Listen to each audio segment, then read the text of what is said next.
Hello everyone, my name is Heather and I'm the person behind Happy Puppy Truffles. Today I wanted to share with you guys another design for traditional origami so that you can print your own paper at home and make some kind of fun creative projects. And this time around I thought we'd do the sea turtle pattern that we've done in the past. So I made just some different variations, kind of some fun little colors of these guys. And there's a total of 6 different color variations to choose from. This particular origami is one of my favorite. I think it looks pretty cool, pretty realistic considering it's just made out of paper, but the folds aren't that complicated, which is nice. So I'm going to just show you guys how to fold with one of the pieces of paper. Again, you can download these free from my website and print them and make as many as you like at home. Have a whole little collection of them sitting around. But it's just kind of a fun little design. And when you do print out the design, there's a small little gray dotted line around the edge you can cut out, and you'll get a nice little square piece of paper for folding these guys. What we want to do is we're going to start off with a square base, and so what I want to do is actually have the color side or the pattern side facing down first, and just go ahead and put your vertical and horizontal creases into the paper. And when you do this, the part that you see here for the edge of the shell should line up pretty close to right where the crease hits, and that should work out pretty good with the way it's set up so that you get something like that. Then with the color side or the pattern side facing up, go ahead and fold it in half diagonally too, and that'll give us all the creases we need so that we can then collapse this down into the square base. So I've got all the creases, open it back up to the pattern side, find those vertical and horizontal creases, pinch on opposite sides, just kind of push into the center and shimmy it around until you get a nice little diamond or square shape. Now you want to make sure these flaps are folded over so that you can see the shell on one side, and then on the other side you should see these 2 little patterns down at the bottom. You'll know you've got it right if the QR code and the logo are hiding underneath. Make sure you get a good crease right down the middle.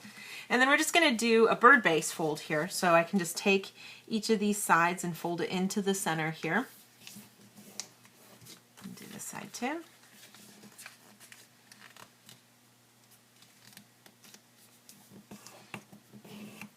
And ideally, if you can help to do this side before you do the tortoise side, I think it helps eliminate having too strong of a crease at the top here for where we're going to fold this down. It's just kind of up to you guys of what you prefer though. So we get that kind of going and then fold up.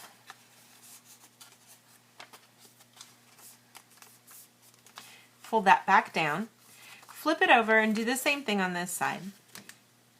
And like I said, if you've done it this way where you've got the tortoise side that you're doing, the shell side that you're doing last, then you can avoid kind of making that crease too clear on the back by just opening things up here. And what we're going to actually do with this side is rather than pulling it all the way up, we're going to lay it flat down again once. So I can just kind of pull in the sides here, and I don't need to worry about pushing it all the way up and making that crease. Just get this part started and then go ahead and just let it lay flat again, down like so. Now, what I want to do with this part, if we turn it around, you can see I've got the little head there. I can just follow the crease that I have, the pattern that we have here. I'm going to make a crease right where the edge of the shell is. So make a good crease there. Then I'm going to go ahead and kind of pinch it so that I can fold this up and have it line up and meet right underneath where the head is. Give a little good crease there. And then I just want to fold a little of this part down so that I don't see the tip anymore. And that gives us our completed little head. Now the next thing I want to do is take the back part back here, and I can fold that back. If you've already done that before, that's fine too. And then I'm going to take the little flaps that you see here, I'm just going to roll them around and try to create a crease so that this edge that you see here is even with the edge of where the shell is. So if I just kind of twist it, kind of pinch behind the head where it lines up, get that to line up and pinch it down so that you can get that part to kind of come over. I'll do the same thing on this side too. I'm going to get a good crease there, and then that will help us to be able to create a reversed crease here. So I've got the first crease started, open things up here in the middle, and I'm just going to reverse that inside. Now the back crease is already going the right way. I want the middle to become a valley, and that front crease will need to reverse around to become a mountain crease. And you should get a nice little foot there at the top. I'm going to do the same thing on this side too.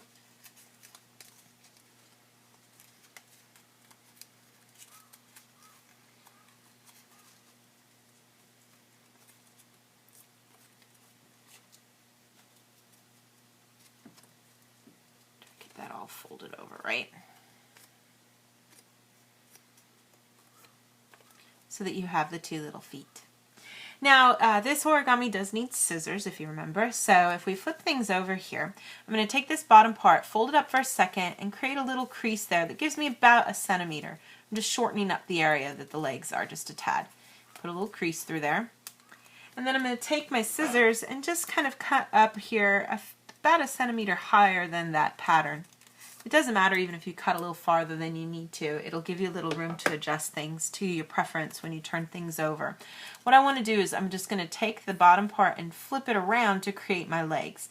And you want to kind of get things lined up with everything so that the edge, this edge kind of lines up with the edge of where the foot pattern is. I'll do the same thing on this side too.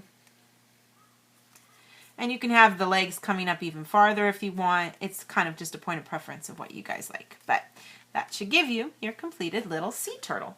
And like I said, there's a whole bunch of other colors to pick from. I suppose realistically this is the one that most looks like the real deal. Their tortoiseshell colors are a little tricky to catch since underwater it looks kind of reddish and goldish, but different lights and angles it can have hints of green. So, but I just had some fun and made some other different fun little colors because the pattern for these guys is so pretty. So I hope you guys can enjoy these, and if you're a big fan of little sea turtles because they're so cute.